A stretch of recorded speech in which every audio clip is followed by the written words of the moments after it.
Footage ni 8K tapi bila play smooth gila. Macam mana?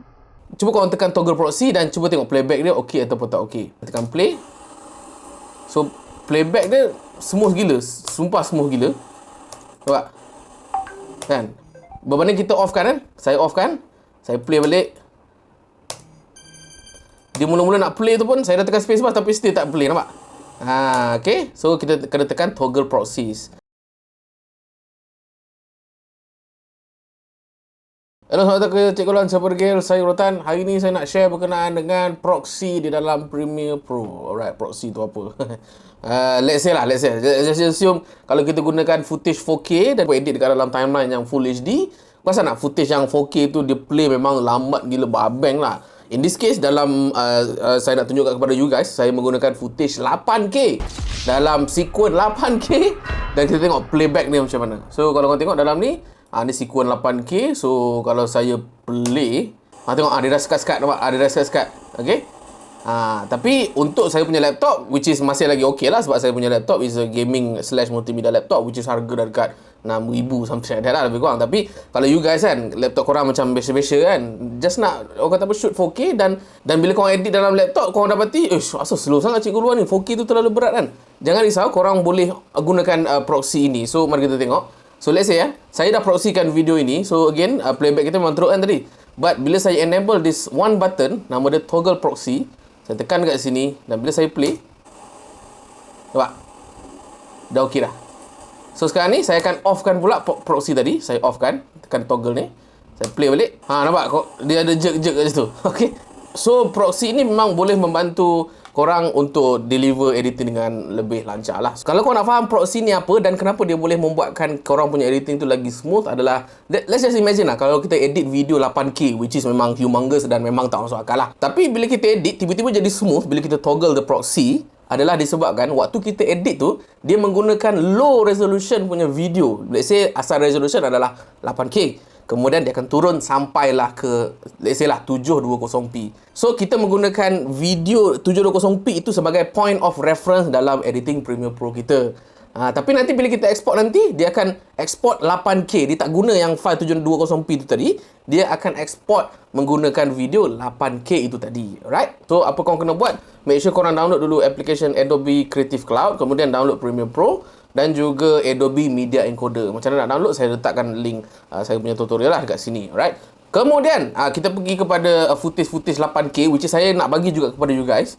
So, kalau korang tengok, ada 3 footage kat sini kan. So, ini adalah, semuanya adalah footage 8K. So, saya klik kanan, Properties. Kalau korang tak percaya, korang boleh tengok lah kat sini. Frame width 7680 kali dengan 4320 ataupun short form dia 8K lah. Korang boleh download 3 footage ni, which is footage ni saja lebih kurang total dah dekat 1 gig lah. So, sebab tu saya bagi 3 saja. So, satu klip pun hanyalah 3, 4, 5 saat saja.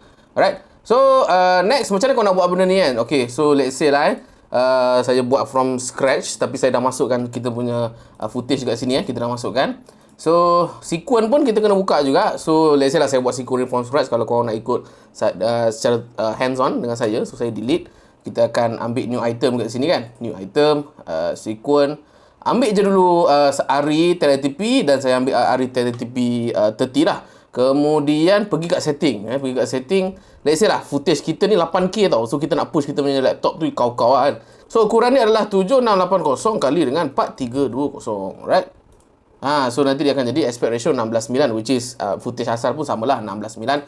So kita rename jadi kita punya sequence jadi sequence 8K lah, senang sequence 8K dan kita tekan OK.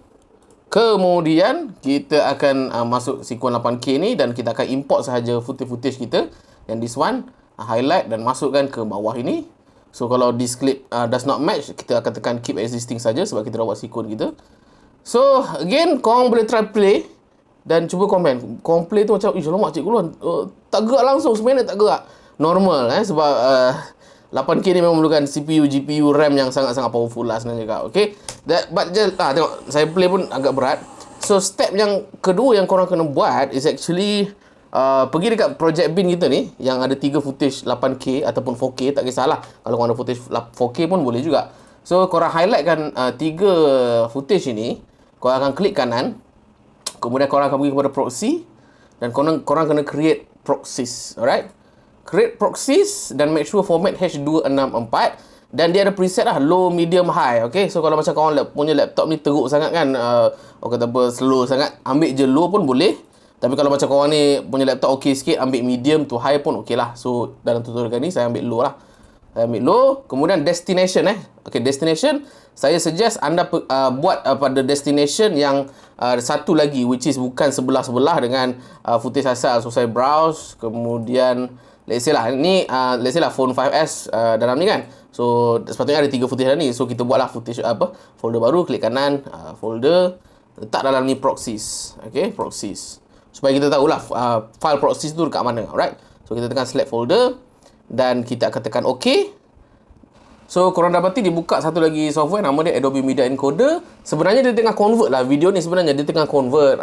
So dia tengah convert daripada 8K resolution kepada lebih kurang I would say 720p. Faham tak? Sebab tu kita punya playback tu jadi lagi smooth. Sebab tu lah. So bila dah habis convert, okay, yang ini misconception orang yang selalu macam kurang faham. Oh, saya dah habis convert dan saya kena pergi patah balik kepada folder yang which is saya dah pergi kat proxies kan.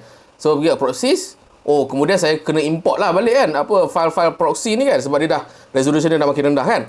Tak perlu, jawab dia tidak perlu geng. Okay, yang ini pun kawan saya pernah salah faham jugalah. So apa korang kena buat, patah balik je dekat Premiere Pro tadi. Alright. Kemudian kena cari ni satu butang dia, nama dia toggle proxy, which is saya yakin korang tak akan jumpa pun. Alright. Macam mana saya wujudkan benda ni? Korang kena pergi kat butang plus. Okay, pergi kat butang plus, nama dia button editor.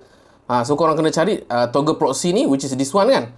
So kita akan tarik toggle proxy ni ke bawah, hold mouse kiri dan tarik ke bawah. Lebih kurang macam ni. So barulah dia ada benda ni dan kita akan tekan OK. Alright. So mari kita buat bersama-sama. Cuba korang tekan toggle proxy dan cuba tengok playback dia okey ataupun tak okey. Okay, saya tekan kat sini dan saya tekan play. So playback dia smooth gila, sumpah smooth gila. Nampak? Kan? Berbanding kita off kan? Saya off kan? Saya play balik. Dia mula-mula nak play tu pun saya dah tekan spacebar tapi still tak play, nampak? Okay. So kita kena tekan toggle proxies. So the question is, kalau kita export the video, adakah dia akan export menerusi video yang low resolution ni, which is 720p? Jawab dia tidak. Bila dia export, dia akan menggunakan original resolution punya video, which is dalam case ni adalah 8K. So export pun akan jadi 8K. So procedure nak export sama je. So let's say saya nak export yang this one, saya tekan Ctrl M. Kemudian kalau korang tengok basic video setting masih lagi sama, which is 7680 kali dengan 4320. Dan kita tekan export dan kita nak tengok betul ke dia render 8K ke dia render 720p, which is korang boleh nampak straight to the point lah. So ini adalah video yang kita dah export tadi. So kita klik kanan dan klik properties dan kita tengok dekat bahagian details dan kita tengok balik frame rate kita 7680 kali 4320, bukannya 720p ataupun 1080p. Alright, so kalau kita play video ni pun ini memang full fat 8K full fat 8K. Alright. Itu dia geng. Tengok nak play guna player dia pun slow. Kalau korang kata saya scam, siap lah kau saya rotan korang. Okay. So ni legit 8K. So itu sajalah kot untuk tutorial proxy kali ini. Apa lagi juga tak tahu berkenaan dengan video tutorial ke video editing ke, semua tu korang boleh roger dalam komen supaya saya boleh buat video upon request you guys. Itu saja daripada saya. Saya Cikgu Luan, saya Bergil, saya Hutan.